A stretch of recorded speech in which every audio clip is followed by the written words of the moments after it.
چند باتیں یہاں پر میں عرض کرنا چاہتا ہوں جس کو ہر میرا مسلمان بھائی بڑی توجہ کے ساتھ سنیں. دیکھیں، عقیدہ ختم نبوت یہ دین کا ضروری عقیدہ ہے. یہ اتنا ضروری لازم عقیدہ ہے میرے بزرگوں بھائیوں کہ اگر کوئی بندہ پوری زندگی اللہ کو ایک یقین کرتا ہو لیکن اگر وہ حضور کو آخری نبی نہ مانے تو وہ ایسا ہے جیسے اس نے خدا کو بھی ایک نہیں مانا. توجہ ہے؟ اس لیے کہ یہ عقیدہ ضروریات دین میں سے ہے. یہ بیان اور قبول میں الگ الگ ہے، بیان میں الگ الگ ہے، قبول میں ایک ہی ہے. جیسے اللہ کو آپ کہیں گے مولانا صاحب حضور کے آخری نبی ہونے کا کیا معنی ہے، تو پہلے میں معنی بتاتا ہوں پھر اس کے بعد عقیدے کی اہمیت بتاتا ہوں.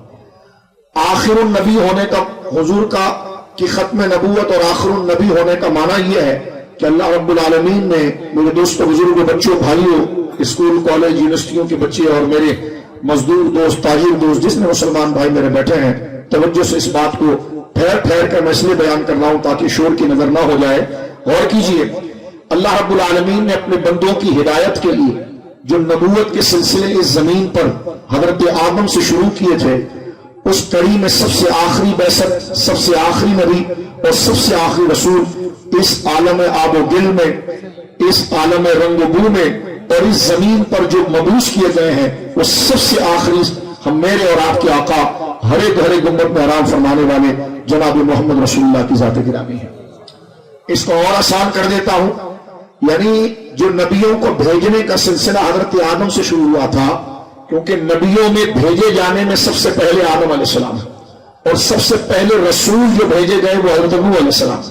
بخاری شریف کتاب المناقب میں یہ روایت موجود ہے کہ حضور سید عالم نے فرمایا کہ سب سے پہلے رسول حضرت نوح ہیں بھیجے جانے میں، بعثت میں، اس دنیا میں. اور اس دنیا میں بھیجے جانے میں سب سے پہلے نبی حضرت آدم ہے. مختصر یہ کہ جو سلسلہ نبیوں کا حضرت آدم سے اور حضرت نوح علیہ السلام سے جو ترتیب سے شروع ہوا وہ سلسلہ اینڈ ہو گیا، ختم ہو گیا میرے اور آپ کے آقا جناب رسول اللہ کی ذات پر. وہ کھڑکی بند ہو گئی، وہ دروازہ بند ہو گیا، وہ سلسلہ بند ہو گیا. سب سے آخری نبی، توجہ، سب سے آخری نبی، سب سے آخری رسول جو اس دنیا میں جنہوں نے اعلان کیا وہ میرے اور آپ کے آقا ہیں. اور وہ ایسے آخری ہیں، وہ ایسے آخری ہیں، ان کو ایسے آخری ماننا ہے. ہمارے آقا علیہ الصلوۃ والسلام نے اپنی یہ شہادت کی انگلی جس کو عربی زبان میں سبابہ کہتے ہیں اور یہ درمیان کی انگلی جس کو عربی زبان میں وسطیٰ کہتے ہیں، سرکار نے یہ اپنی دونوں انگلیاں اس طرح مبارک اٹھا کر فرمایا کہ میرے صحابہ، میرے بعد قیامت ہے لیکن میرے اور قیامت کے درمیان کوئی نیا نبی نہیں ہے. ٹھیک ہے؟ عقیدہ ختم نبوت کا معنی یہ ہے کہ اس کائنات میں نبی پاک صلی اللہ علیہ وسلم کی بعثت کے بعد، آپ کے اعلان کے بعد نبوت کا سلسلہ ختم،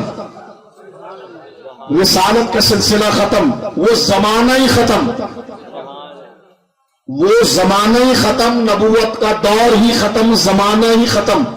آخری وحی حضور کے سینے پر آ گئی، آخری کتاب حضور کو مل گئی، آخری امت حضور کی ہو گئی، آخری رسول نبی آپ ہو گئے. آپ کے بعد کوئی نیا نبی نہیں آئے گا، آپ کے بعد کوئی نیا نبی پیدا نہیں ہوگا.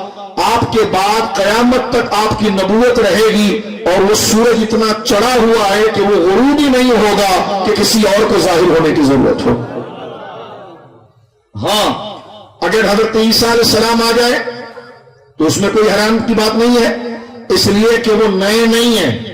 بات ہو رہی ہے عقیدہ ختم نبوت میں کہ حضور کے بعد کسی اور کو نبوت نہیں دی جائے گی. اور آپ کو اس عالم میں نبوت یعنی حضور کی بعثت سے پہلے حضرت عیسیٰ علیہ السلام اپنا دور گزار چکے ہیں. تو ایک کہنے لگا کہ حضرت عیسیٰ بھی تو آئیں گے، تو میں نے کہا ایک عیسیٰ علیہ السلام سے کیوں دلیل پکڑ رہا ہے؟ دلیل پکڑنی ہے تیرے لیے تو 1,24,000 معراج میں جو آئے تھے ان کی بات کرنا. نہیں سمجھا آپ میری بات؟ اب آپ دیکھیں معراج کی رات 1,24,000 سارے نبی اپنی قبروں سے اپنے اصل جسم کے ساتھ حضور کے پاس آئے، لیکن وہ عقیدہ ختم نبوت کے خلاف ہم نہیں، اور نہ کسی کا ذہن ادھر جاتا ہے. تو پھر حضرت عیسیٰ کے لیے کیوں جاتا ہے؟ ظاہر سی بات ہے جتنے آئے تھے وہ آئے تھے جن کا دور حضور سے پہلے گزرا ہے. ہم عقیدہ ختم نبوت کے لیے بات کر رہے ہیں کہ حضور علیہ السلام کے اعلان کے بعد کوئی نیا نہیں آئے گا. پرانا آ جائے تو مسئلہ نہیں. نیا اس کو کہتے ہیں جس کو بعد میں ملے یا بعد میں پیدا ہو. پرانے سے مراد وہ ہیں، قدیم سے مراد وہ ہیں جو پہلے گزر چکے ہیں. وہ اگر آ بھی جائیں تو حضور کی ختم نبوت میں فرق نہیں آئے گا. اس کی وجہ یہ ہے کہ حضرت عیسیٰ علیہ السلام کا آنا ہو یا ان تمام انبیاء کا آنا ہو، وہ رسالت کی صورت میں نہیں آ رہا ہے، وہ امتی کی صورت میں آ رہا ہے، کہیں استقبال کی صورت میں آ رہا ہے. لیکن حضور علیہ پھر سن لو، حضور کے بعد، حضور کے اعلان کے بعد کوئی نیا، مل کر کہو کوئی لفظ نیا کو ذرا غور سے، کوئی نیا. نیا کا معنی کیا ہوگا جو پہلے نہیں تھا؟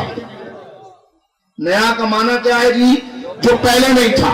نیا کا معنی جو ابھی یہ پہلے نہیں تھا. تو جب حضور ہو گئے تو آگے کوئی نیا نہیں ہوگا.